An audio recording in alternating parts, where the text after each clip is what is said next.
Halo semua, ini Pak Alif. Kali ini kita akan membahas tentang teks prosedur, itu kelas 11 SMA. Akhirnya bikin kayak ginian karena corona. Ya, teks prosedur. Teks prosedur adalah teks yang berisi langkah-langkah atau tahapan yang harus dilakukan untuk mencapai suatu tujuan. Mungkin kalau kita selama ini hidup pasti banyak banget ya, nggak hanya mungkin ya, pasti itu banyak banget yang sudah kita lalui, prosedur-prosedur yang sudah kita lakukan.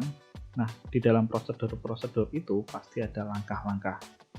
Informasi dalam teks prosedur disajikan dengan urutan yang logis, itu sudah pasti, tidak mungkin urutan-urutannya terbalik-balik lah, nanti nggak jadi malahan. Misalnya ini, yang ada di bungkus Indomie ataupun di Nescafe, di belakangnya pasti ada cara penyajian atau saran penyajiannya seperti apa. Apakah itu bisa dibalik? Ya, kalau ditanya seperti itu bisa, tapi entah jadi atau tidak ya. Nggak mungkin kan kita menyiapkan bumbu terus tiba-tiba dimasukin dulu minyak terus baru dimasak. Padahal itu kan Indomie goreng, kenapa dimasak ya? Kenapa direbus nih maksudnya? Terus misalnya juga ada Nescafe. Di iklannya itu kan cuma 6 detik. Tapi saya pernah coba sih dan nggak jadi.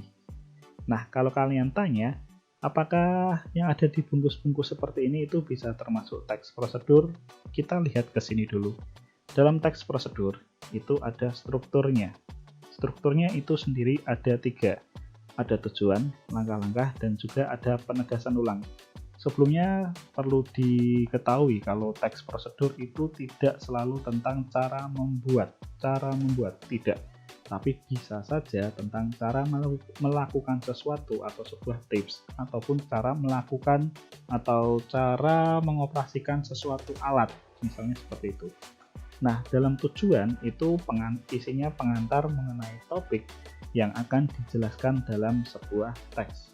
Nah, di bagian tujuan itu baru kita mengenalkan kita itu mau ngapain, tujuannya kita itu mau apa, tujuan kita mau membuat apa. Nah, setelah itu baru langkah-langkahnya. Langkah-langkahnya harus diurutkan secara logis, berisi tahapan perincian petunjuk yang disarankan. Kalau itu misalnya seperti tips jaga kesehatan di era pandemi atau tips jaga kesehatan kalau keluar di era pandemi seperti apa, kan seperti ini, di era-era seperti ini kalau kita keluar rumah atau ke tempat-tempat umum kita disarankan untuk memakai masker, cuci tangan terlebih dahulu, dicek suhu. Nah, itu juga termasuk dalam prosedur juga.